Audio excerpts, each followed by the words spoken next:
우리 함께 인사하겠습니다. 잘 나오셨습니다. 성도님 얼굴만 봐도 은혜가 됩니다. 사랑하고 축복합니다. 사랑하고 축복합니다. 벼랑 끝에서 붙잡아야 할 하나님, 벼랑 끝에서 붙잡아야 할 하나님이라는 제목으로 말씀의 은혜를 함께 나누겠습니다.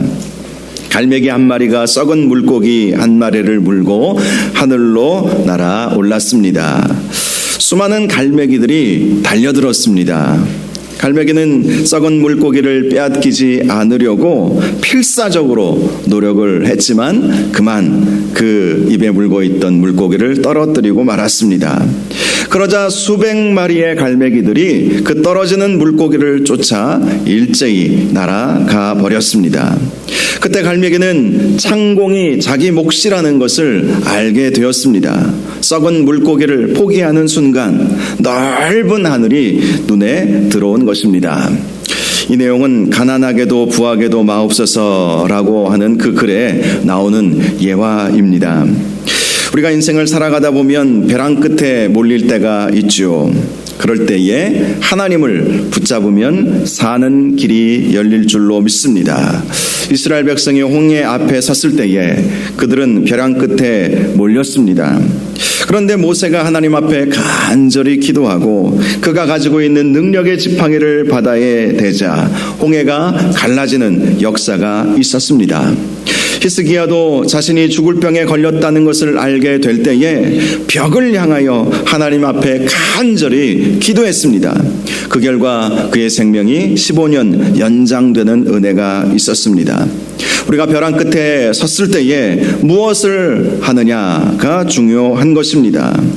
우리가 인생을 살다가 벼랑 끝으로 몰리게 된다면 하늘을 바라보아야 합니다. 위의 것을 찾아야 합니다. 사방이 막혀 있어도 하늘은 열려 있기 때문이지요. 오늘 말씀은 야곱이 벼랑 끝에 서서 결국은 베냐민을 애굽으로 보내는 내용이 나와 있습니다. 오늘 본문 1절을 보니까 그 땅의 기근이 심하고 라고 말씀을 하고 있습니다. 당시 고대 근동은 7년간의 큰 풍년이 있었고 이제 7년간의 흉년이 시작되고 있는 때였습니다. 아마 이때는 한 1년 이상 지난 때이지 않을까 싶습니다. 야곱은 기근이 더 심해졌기 때문에 버틸 수가 없었던 것이지요. 그래서 아들들에게 다시 애굽으로 가서 곡식을 좀 사와라 라고 명령을 내렸습니다. 그런데 유다가 말합니다. 그 사람이, 여기서 말하는 그 사람은 애굽의 총리를 말하는 것이죠. 그 애굽의 총리가 우리를 엄히 경고하여서 너희 아우가 너희와 함께 오지 아니하면 다시는 나는 너희 얼굴을 보지 않겠다. 그렇게 말했다는 것을 다시 한번 알려준 것입니다. 야곱도 알고 있었죠. 이미 몇 달인지 모르지만 전에 첫 번째로 애굽에서 곡식을 가지고 왔을 때 시므온은 결박당한 상태였고 애굽의 총리가 막내 베냐민을 데리고 와야 또다시 음식을 주겠다 이렇게 말했기에 야곱은 아들들에게서 이미 그 이야기를 알고 있었습니다. 그러나 애써 모른 척 하면서 이 흉년이 지나가기만을 기다리고 있었죠. 그러나 기근이 더욱 심해졌던 것입니다. 유다는 곡식을 관장하는 애굽의 총리가 우리 막내 아들 베냐민을 데리고 와야 한다라고 분명히 말했습니다. 그러므로 베냐민을 함께 데리고 가지 아니하면 우리는 갈 수 없습니다. 간들 애굽의 총리 얼굴도 못 봅니다. 이렇게 아버지에게 말씀을 드렸던 것입니다. 유다의 말을 들은 야곱은 아들들을 나무랍니다. 어찌하여 너희에게 또 다른 아우가 있다고 그 사람에게 말하여 나를 괴롭게 하였느냐. 말하지 아니하였더라면 모르지 않았겠느냐. 이렇게 책망한 것이죠. 그러자 다른 아들들이 나섭니다. 그 사람이 우리와 우리 친족에 대하여 자세히 질문하여 이르기를 너희 아버지가 아직 살아계시느냐 너희에게 아우가 있느냐 라고 질문을 했기에 어쩔 수 없이 아우가 있다는 사실을 알려주었을 뿐입니다. 설령 알려주었다 할지라도 이 아우를 다시 데리고 오라고 말할 줄 누가 알았겠습니까? 그렇게 아버지에게 말씀을 드리지요. 그때 다시 한번 유다가 나서서 베냐민을 함께 우리를 보내셔야 우리가 갈 수 있습니다. 그래야 우리 모두 굶어 죽지 않을 것입니다. 만일 베냐민을 데리고 가지 않으면 요셉의 이 애굽의 총리의 얼굴을 볼 수가 없습니다. 그러나 아버지께서 베냐민을 데리고 가게 하신다면 제 목숨을 담보로 잡겠습니다. 저는 평생 죄인으로 살겠습니다 하면서 아버지를 설득하게 되었습니다. 그러면서 이런 말을 하죠. 우리가 지체하지 아니하였더라면 벌써 2번 갔다 왔으리이다. 자, 첫 번째 다녀온 이후부터 2번 갔다 올 만큼의 시간이 흘렀다는 것을 알 수 있습니다. 애굽에서 가나안까지의 거리는 약 열흘 정도, 왕복 한 20일 정도였다고 해요. 그러니까 2번 왔다 갔다 했을 것이다 라고 하는 것은 적어도 40일에서 2달 사이 정도의 시간이 지나갔다라는 사실을 알 수 있죠. 즉 야곱은 이 2달간의 시간을 버티다가 지금 더 이상 버틸 수 없어서 이렇게 다시 아들들에게 곡식을 사오라고 이렇게 명령을 내렸던 것입니다. 그런데 아들들은 한사코 베냐민을 데리고 가지 아니하면 우리는 애굽의 총리를 만날 수도 없습니다. 그렇게 말씀을 드렸던 것입니다. 결국 야곱은 아들들의 설득을 받아들일 수밖에 없었습니다. 안 그러면 어떻게 하겠습니까? 비는 내리지 않죠. 농사는 안 되죠. 먹을 것은 다 떨어졌죠. 이대로 버티다가는 온 가족, 지금 야곱과 함께하고 있는 가족이 70여 명이거든요. 이 70여 명의 이 가족이 다 굶어 죽을 수 있는 상황에 놓여 있었기 때문에 결국 야곱은 아들들의 설득을 받아들일 수밖에 없었던 것입니다. 야곱은 벼랑 끝에 몰리게 된 것이죠. 그래서 아들들에게 이렇게 말합니다. 14절을 보면 전능하신 하나님께서 그 사람 앞에서 너희에게 은혜를 베푸사 그 사람으로 너희 다른 형제와 베냐민을 돌려보내게 하시기를 원하노라. 내가 자식을 잃게 되면 이르리로다. 야곱에게 있어서 이 베냐민은 정말 눈에 넣어도 아프지 않을 그러한 막내 아들이었어요. 자신이 사랑했던 라헬이 남기고 간 그러한 아들이었습니다.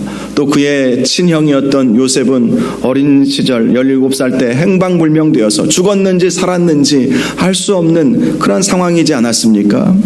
그래서 할 수만 있다면 이 베냐민만은 끝까지 품의 자식이라고 하죠. 품고 살고 싶었던 것이죠. 지금 시므온은 애굽에 결박되어 있는 상황이었습니다. 그러니 야곱 입장에서는 이 베냐민을 보내면 애굽의 총리가 이 베냐민을 억류하면 어떻게 할 것인가, 이런 고민이 그에게 있을 수밖에 없었던 것입니다. 하지만 벼랑 끝에 몰리자 그는 하나님을 찾은 것입니다. 하나님께서 너희에게 은혜를 베푸셔서 결박당에 있는 시므온도 다시 풀려나고 이 베냐민도 다시 보낼 수 있기를 원한다. 그러나 만일 그렇게 되지 않다 할지라도 자식을 잃게 되면 이르리로다. 이렇게 말을 한 것입니다. 이 야곱의 이 말은 정말 자식을 잃어도 좋다라는 것이 아니죠. 벼랑 끝에서 하나님만을 찾겠다라는 그러한 신앙의 결단을 보여주고 있는 것입니다. 이제 요셉의 형들은 베냐민을 데리고 애굽의 총리 앞에 나아가게 되었습니다. 요셉은 베냐민을 보면서 청지기에게 자기 집으로 그들을 인도하여서 짐승을 잡고 식사를 준비하라고 시켰습니다. 그리고 정오에 저들과 함께 먹겠다라고 말했습니다. 청지기는 요셉의 형들을 요셉의 집으로 인도해 드렸습니다. 형들이 요셉의 집을 보았을 때에 그 화려함과 그 웅장함에 놀라게 되었을 것입니다. 애굽의 총리의 집은 궁궐 못지않는 그러한 화려함과 웅장함을 가지고 있었기 때문이었습니다. 요셉의 형들은 그 분위기에 압도될 수밖에 없었습니다. 그들은 애굽의 총리가 자기들에게 식사를 대접한다는 사실을 알고 있었지만 두려운 마음이 들었습니다. 왜냐하면 양식을 구하러 온 이방인들에게 식사를 총리가 대접한다라는 사실을 믿을 수 없었기 때문이었습니다. 그래서 요셉의 집 앞에서 형들은 이런 이야기를 주고받았습니다. 전번에 우리 자루에 들어있던 돈의 일로 우리가 끌려가는도다. 이는 우리를 억류하고 달려들어 우리를 잡아 노예로 삼고 우리의 나귀를 빼앗으려 함이로다. 그들은 두려워서 전번의 일로 인해서 우리를 노예로 삼으려고 한다라고 그렇게 짐작한 것입니다. 이전에 어떤 일이 있었습니까? 애굽의 총리에게 곡식값을 다 지불하고 곡식을 가지고 온 줄로 알았는데 집에 와서 보니까 그들의 자루에 돈이 그대로 있었던 거예요. 이거 큰일이지 않습니까? 곡식을 준 것도 감사하지만 그런데 곡식값을 치르지 않고 그대로 온 것이 그들에게는 큰 두려움이었죠. 그래서 이전에 있었던 이 일로 인해서 애굽의 총리가 우리를 잡아다가 노예로 삼고 우리의 재물을 뺏고 우리의 나귀를 빼앗으려고 하는 것 아닌가, 이런 생각 때문에 그들은 두려울 수밖에 없었습니다. 그래서 이 요셉의 형들은 청지기에게 이실직고해야 되겠다, 이렇게 생각을 하면서 이렇게 말하죠. 내 주여, 우리가 전번에 내려와서 양식을 사가지고 여관에 이르러 자루를 풀어본즉 각 사람의 돈이 전액 그대로 자루 아귀에 있기로 우리가 도로 가져왔고 양식 살 다른 돈도 우리가 가지고 내려왔나이다. 우리의 돈을 우리 자루에 넣은 자가 누구인지 우리가 알지 못하나이다. 지금 이 문제 때문에 자신들이 노예로 다시 팔려갈까봐, 노예가 될까봐 청지기에게 그 사실을 그대로 알려준 것입니다. 그때 청지기가 말합니다. 너희는 안심하라. 두려워하지 말라. 너희 하나님, 너희 아버지의 하나님이 재물을 너희 자루에 넣어 너희에게 주신 것이니라. 너희 돈은 내가 이미 받았느니라. 이 말을 통해서 이 청지기가 하나님을 알고 있었다는 사실을 확인할 수 있죠. 이 청지기는 애굽 사람이었습니다. 그런데 어떻게 하나님을 알고 있었을까요? 그것은 요셉을 통해서 하나님에 대해 가르침을 받았기 때문이었을 것입니다. 실제로 요셉의 삶은 보디발의 집에 있었을 때에나 감옥에 있었을 때에나 애굽의 총리로서 일을 할 때에나 그는 하나님을 증거하는 삶을 살았던 것이죠. 그래서 애굽의 총리가 되었을 때에 자기 청지기들, 자기 수하에 있는 하인들에게 하나님이 어떤 분이신지를 잘 가르쳐 주어서 이 청지기도 하나님을 그대로 믿고 신뢰하고 있었던 것입니다. 아마 이 청지기는 요셉과 이 이방인들, 이 가나안에서 온 형들의 관계를 알고 있었던 것 같습니다. 그래서 두려움에 떨고 있던 형들을 안심시키면서 이 모든 과정은 하나님께서 하신 것이다. 하나님께서 다시 너희들에게 돈을 주신 것이다. 이렇게 말을 해줄 수 있었던 것입니다. 청지기는 형들을 요셉의 집에 들이고 억류되어 있었던 시므온을 데려다 주었습니다. 당시 시므온은 어두컴컴한 그런 감옥에 있었던 것이 아니라 요셉의 집에 있었던 것으로 보입니다. 물론 요셉은 시므온에게 자기의 신분을 말하지는 않았을 것입니다. 시므온은 형제들과 만나면서 이런 말을 해주었을 것입니다. 이곳에 머물면서 큰 어려움이 없었다. 애굽의 총리는 참 선한 사람인 것 같다. 그가 스스로 말하기를 하나님을 경외한다 하였으니 우리가 믿는 하나님을 저 애굽 총리도 믿고 있으니 그의 말을 신뢰해도 좋지 않을까, 이러면서 형제들을 안심시켜 주었을 것입니다. 청지기는 요셉의 형제들에게 물을 주어 발을 씻게 했습니다. 그리고 나귀에게도 먹을 것을 주었습니다. 이러한 행위는 애굽에서 손님을 극진히 대접하는 행위였습니다. 발을 씻을 물을 갖다 주고 또 데리고 온 짐승에게 먹이를 주는 것, 이렇게 선대를 베풀어 주었던 것이죠. 형들은 식사 준비를 마친 후에 요셉에게 줄 예물을 정돈했습니다. 그리고 정오에 요셉이 오기를 기다렸습니다. 그리고 요셉이 도착하자 요셉에게 정성껏 준비한 예물을 드리고 그 앞에 엎드려 절하게 되었습니다. 이러한 모습은 과거 20여 년 전 요셉이 꾸었던 두 번째 꿈이 성취된 일이라고 할 수 있습니다.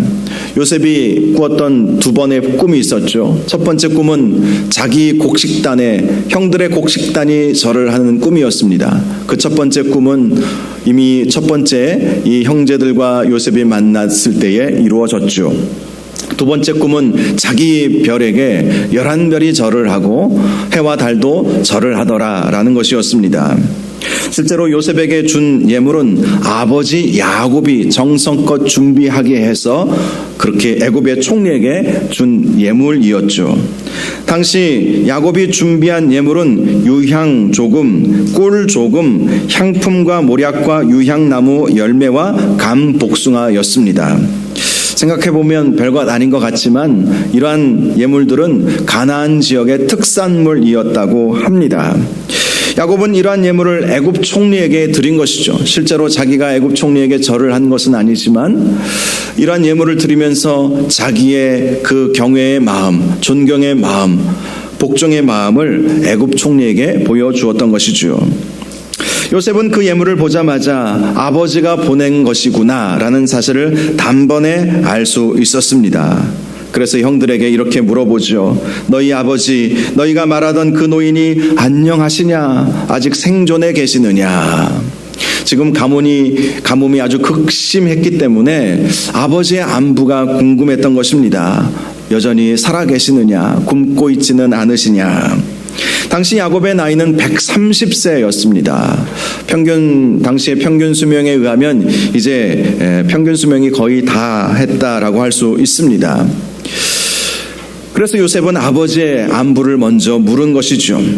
형들은 말합니다. 주의 종 우리 아버지가 평안하고 지금까지 생존하였나이다. 그러면서 아버지의 안부를 물어준 것에 대한 감사의 마음으로 다시 한번 요셉에게 머리 숙여 절을 하게 되었습니다. 아버지가 평안하고 지금까지 생존해 계시다는 소식을 들은 요셉은 이제 그의 시선을 그의 동생, 친동생 베냐민에게로 향하게 되었습니다. 요셉은 베냐민이 아주 어렸을 때에 한두 살쯤 되었을까요? 그때 애굽의 노예로 팔려버렸기 때문에 베냐민을 단번에 알아보기는 어려웠을 것입니다. 대충 짐작하여서 다른 형제들과 다른 전에 보지 못했던 한 청년이 와 있기로 그 아이가 베냐민이겠구나 이렇게 생각을 한 것이죠. 그래서 형들에게 물어봅니다. 너희가 내게 말하던 너희 작은 동생이 이 아이냐? 그러자 형들은 맞다고 말했겠죠. 요셉은 베냐민에게 소자여 하나님이 내게 은혜 베푸시기를 원하노라 하면서 축복해 주었습니다. 소자여라고 하는 이 말은 보통 자신의 손 아랫사람을 친근하게 부르는 호칭이었다고 합니다.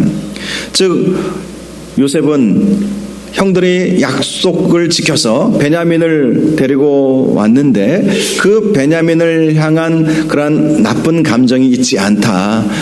형들이 지금 무엇을 걱정하고 있는지 요셉은 잘 알고 있었거든요. 이 베냐민을 억류하면 어떻게 하나, 아버지에게로 다시 데리고 가지 못하게 하면 어떻게 하나, 이런 마음이 형들에게 있었는데 소자여라고 하는 이 말을 통해서 형들의 마음이 풀리게 되었을 것입니다. 아주 친근한 표현이 바로 이 소자여라는 이 표현이었기 때문입니다. 요셉은 꿈에도 그리던 동생의 얼굴을 보자 아우를 사랑하는 마음이 복받쳐 급히 울 곳을 찾아 안방으로 들어가서 울게 되었다라고 말씀을 합니다. 얼마 전에 형들을 처음 만났을 때에 형들을 여러 차례 시험해 보지 않았습니까? 그러다가 형들이 대화하는 그 말을 들었어요. 형들은 히브리 말로 했지요. 당시 형들은 요셉이 애굽의 총리가 요셉인 줄 알지 못하였기에 히브리 말로 서로 말하면 애굽의 총리가 못 알아들을 줄 알고 그들의 잘못을 다 그 앞에서 이실직고 했던 것입니다. 못 알아들을 줄 알고 애굽 말만 알아들을 줄 알고 자기들의 말로 왜 이전에 요셉을 이렇게 울부짖었던 그 요셉을 우리가 매몰차게 팔아버렸느냐, 내가 말리지 않았느냐, 루벤은 나서서 그렇게 말하고 그 이야기를 들으면서 형들이 나에 대해서 정말 안 좋은 감정만 있었던 것은 아니었구나. 그 사실을 발견하니까 그때도 이 울 곳을 찾아서 엉엉 운 적이 있었거든요. 그런데 이제 베냐민을 보니까 그 사랑의 마음이 복받쳐서 안방으로 들어가서 울게 되었던 것입니다. 사실 이 눈물은 통한의 눈물이라기보다는 하나님을 향한 감사의 눈물이었겠죠. 하나님의 은혜로 자기는 애굽의 총리가 되기는 했지만 여전히 가족들을 보지 못했고 가족들의 안부를 알지 못했는데 이렇게 하나님께서 섭리하여 주셔서 형들이 자신을 찾아오게 하셨고 또 이렇게 형들을 만나고 자기의 친동생 베냐민을 이렇게 한자리에 만날 수 있게 해주신 그 하나님의 은혜와 사랑 때문에 그는 감사의 눈물을 흘리게 되었던 것입니다. 요셉은 그렇게 실컷 온 후에 다시 얼굴을 씻고 그 정을 억제하고 하인들에게 음식을 차리라고 명령했습니다. 32절을 보니까 하인들은 그 음식을 요셉에게 따로 차리고 또 그 형제들에게도 따로 차리고 그와 함께 먹는 애굽 사람들에게도 따로 차렸습니다. 앉는 자리가 따로 있었기 때문에 한 테이블에 이렇게 앉는 것이 아니라 요셉의 자리에 음식 차리고 형들의 자리에 음식 차리고 애굽 사람들의 자리에 음식을 차린 것이지요. 애굽 사람들은 히브리 사람과 같이 먹으면 부정했기에 애굽 사람들의 음식은 따로 차렸다라고 말씀을 하고 있습니다. 이것은 이 두 민족 사이에 서로 교류하면 부정했다라는 의미보다는 애굽 사람이 먹는 음식과 히브리 사람이 먹는 음식이 서로 달랐기 때문이었을 가능성이 큽니다. 특별히 당시 애굽 사람들은 소고기를 먹지 않았다고 합니다. 소를 신성시 여겼기 때문에 소고기를 잘 먹지 않았다고 해요. 오늘날에도 인도 사람들이 소고기를 안 먹잖아요. 그런데 히브리 사람들은 이 소를 하나님 앞에 제물로 올려드린 이후에 그들은 화목 제물로 그것을 함께 먹고 함께 축제를 벌였기 때문에 이 히브리 사람들은 소고기를 주식으로 삼았던 것이지요. 그래서 요셉은 히브리 사람과 애굽 사람이 한 자리에서 같은 음식을 먹을 수 없었기에 서로 분리를 해 놓았던 것입니다. 그런데 33절을 보니까 요셉이 형들의 나이에 따라서 앉는 자리를 배정해 주는 것이었습니다. 요셉의 형제들은 그러한 요셉의 행동을 보면서 이상히 여길 수밖에 없었습니다. 저 사람이 우리의 나이를 어떻게 알지?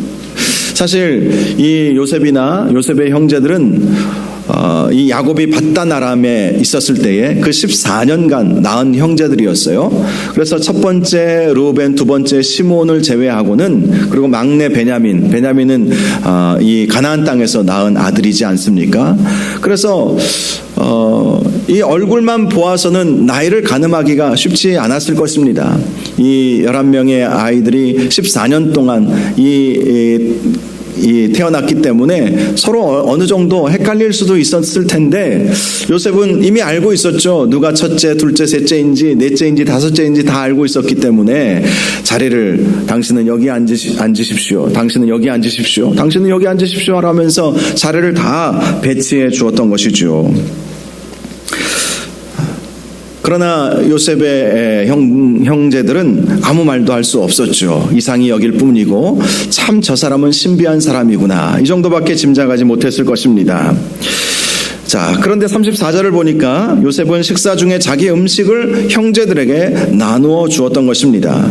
아무래도 요셉 앞에 차려진 음식은 가장 귀하고 가장 그렇게 값비싼 그런 음식들이지 않겠습니까? 물론 형제들에게 차려준 그런 음식들도 좋은 음식들이었겠지만 그래도 가장 최상급의 음식들이 요셉 앞에 애굽의 총리기에 차려져 있었을 것입니다. 그래서 요셉은 자기의 음식을 덜어서 형제들에게 이렇게 나누어 주었던 것이죠.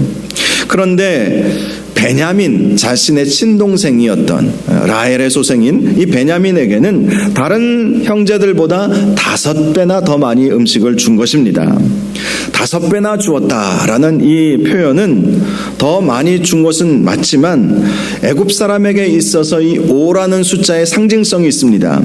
이 5라는 숫자는 완전함, 충만함이라는 의미였기 때문에 더 귀한 음식들, 더 잘 차려진 그런 음식들을 베냐민에게 주었다는 것이죠. 요셉이 이렇게 한 이유가 있습니다.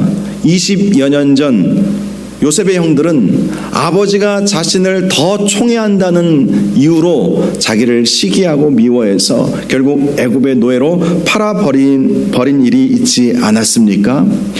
형들이 과연 변했을까? 그것을 한 번 더 시험해 보려는 의도가 있었던 것이지요. 베냐민을 더 잘 챙겨주면 형들의 눈빛이 변하지 않을까? 그런 생각으로 베냐민에게 더 특별한 음식, 보란듯이 더 좋은 음식을 더 정성껏 이렇게 나누어 주었던 것입니다. 만약 자신을 팔아버렸던 형들의 그 모습이 그대로 남아있다면 그것을 보면서 서로 눈깃을 흘기지 않았겠습니까? 아, 이 총리가 베냐민만을 총애하는구나, 우리는 무시하는구나, 이런 눈빛을 가졌을 텐데, 그러나 그렇지 않았습니다. 말씀을 보면 그들이 마시며 요셉과 함께 즐거워하였더라, 이렇게 말씀을 하고 있습니다. 형들에게서 요셉은 이전에 가지고 있었던 그 시기와 질투의 마음을 볼 수가 없었던 것입니다. 오히려 애굽의 총리가 베냐민을 더 잘 챙겨주는 그 모습 때문에 더 즐거워하고 안심할 수 있었죠. 실제로 형들은 베냐민을, 요셉이 시몬을 대신해서 구금하고 베냐민을 놔두고 자기들만 가나안으로 돌아가게 하면 어떻게 하나, 이런 근심이 있었는데 요셉이 베냐민을 더 챙겨주고 배려해주는 그 모습 때문에 안심하게 되었고, 또 함께 요셉과 즐거워하는 그러한 축제의 식사를 함께 나눌 수 있게 되었던 것입니다. 당시 요셉이 베푼 식탁은 실로 20여 년 만에 모든 형제들이 한 사람도 빼놓지 않고 12명의 모든 형제들이 함께 먹고 마시는 축제의 식탁이었습니다.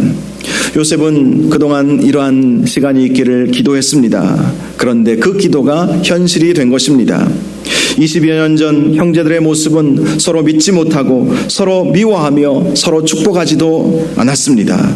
그도 그럴 것이 서로의 어머니가 달랐고 어머니들 사이에서도 이 야곱을 중심으로 이 시기와 갈등이 있지 않았습니까? 그것을 보면서 이 형제들이 자랐기 때문에 이 형제들 사이에서도 은근한 시기와 은근한 갈등들이 있었던 것이죠. 서로의 어머니가 다르지 않았습니까? 어떤 이들은 레아의 소생이었고 또 어떤 이들은 두 여종이었던 비라와 실바의 소생이었습니다. 또 요셉과 베냐민은 라헬의 소생이었죠. 그런데 이 식탁 앞에서는 서로 즐거워하고 서로 기뻐하고 하나가 되었던 것이죠. 이 형제들도 그동안 서로 경쟁하고 서로 미워했던 삶을 살아왔을지라도 이들도 지금 벼랑 끝에 몰렸거든요. 사느냐 죽느냐의 위기 가운데 있었습니다. 굶어 죽든지 애굽의 총리에 의해서 모함받아 죽든지, 이러한 극한 이 벼랑 끝에 이들이 몰린 것이죠. 그럴 때 이들은 서로 의지하고 서로 하나가 되는 모습을 갖게 되었던 것입니다. 이러한 형제들의 화해가 이 식탁 자리에서 이루어지게 되었던 것입니다. 이러한 형제들의 화해는 벼랑 끝에 몰렸던 아버지 야곱의 결단의 결과였습니다. 14절 말씀과 같이 야곱은 전능하신 하나님만을 의지하면서 내가 자식을 잃게 되면 이르리로다 라는 마음으로 베냐민을 애굽으로 보내줌으로 이루어진 결과였던 것입니다. 생각해보면 야곱에게는 다른 선택지가 없었겠지요. 결국 야곱의 이러한 결정은 잘한 결단이 되었습니다. 왜죠? 하나님께서 함께하여 주셨기 때문에 그런 것입니다. 베냐민은 무사했고 22년 동안 죽은 줄로만 알았던 요셉을 만나게 되는 결과를 가져왔습니다. 그리고 7년 동안 있게 될 대흉년의 기근을 무사히 넘어갈 수 있게 되는 결단이었기 때문입니다. 그리고 요셉이 총리로 있는 동안 야곱의 가족은 애굽으로 넘어가게 되었고 그곳에서 큰 민족을 이룰 수 있는 기틀을 마련하게 되었던 것이죠. 벼랑 끝에서 하나님을 찾고 하나님만을 의지하니까 이러한 선한 결과가 오게 되었던 것입니다. 어찌 보면 하나님은 야곱과 야곱의 가족들을 살리시고 야곱을 통해서 이스라엘 민족을 이루시기 위해서 야곱을 벼랑 끝으로 몰아가셨던 것입니다. 그렇게 안 하면 이 야곱이 이 가나안 땅에서 그저 작은 초라한 그러한 가족들로만 구성되어진 그러한 하나의 가족 무리밖에 되지 않았지 않겠습니까? 여러분, 하나님께서 우리를 벼랑 끝으로 몰아가실 때가 있다는 사실을 항상 기억하시고, 그럴 때 우리가 어떻게 해야 하느냐라는 것을 항상 미리 준비하시기를 바랍니다. 하나님만을 의지할 때에, 하나님만을 바라볼 때에 하나님께서는 우리를 선한 길로 인도하여 주실 것입니다. 에스더도 벼랑 끝에 몰렸던 적이 있었죠. 자신의 민족이 다 죽을 위기에 처해져 있었을 때에 그가 이런 말을 합니다. 죽으면 죽으리이다 하면서 아수로의 왕 앞으로 나아갔습니다. 그 결과 자신도 살고 자기의 민족도 살고 모르드게도 사는 은혜의 역사가 있게 되었던 것입니다. 인생을 살아갈 때 벼랑 끝에 서 있는 것처럼 느낄 때가 있을 것입니다. 사방이 다 막혀 있는 것처럼 느낄 때도 있을 것입니다. 우리가 예배 전에 불렀던 찬양의 내용을 보면 무리를 걷는 자라는 그러한 제목의 찬양이죠. 무리를 걷는데 우리의 삶이 물 위를 걷는 것처럼 느껴지는 삶이라는 거예요. 그런데 그 물이 잔잔한 물이 아닙니다. 그 물은 거친 파도가 몰아치는 그러한 물이었던 것이죠. 그런데 주님 여기 계시기에 이 깊은 바다가 반석이 됩니다. 주님 여기 계시기에 반석 위를 내가 걸어가게 되는 것입니다. 베드로가 이러한 신비한 체험을 하지 않았습니까? 주님 여기 계시니까, 예수님께서 바다 위를 걸어오셨을 때 주님 여기 계시니까 그 깊은 바다가 반석이 되어서 그 위를 걸어가게 되었던 것입니다. 주님 여기 계시기에 저 거친 파도가 반석이 되고 주님 여기 계시기에 반석 위를 내가 걷습니다. 아무리 우리의 삶 속에 깊은 바다가 놓여져 있고 또 거친 파도가 우리에게 몰아친다 할지라도 주님을 의지하시면 우리가 걸어가는 그 길은 반석이 될 줄로 믿으시기를 바랍니다. 벼랑 끝에서 붙잡아야 할 하나님이 저와 여러분의 하나님이시라는 사실을 항상 기억하시고 하나님만을 의지하시는 저와 여러분들 되시기를 주님의 이름으로 축원합니다. 이 시간 우리 조금 전에 불렀던 무리를 걷는 자, 이 찬양 함께 부르고 기도하는 시간을 갖겠습니다.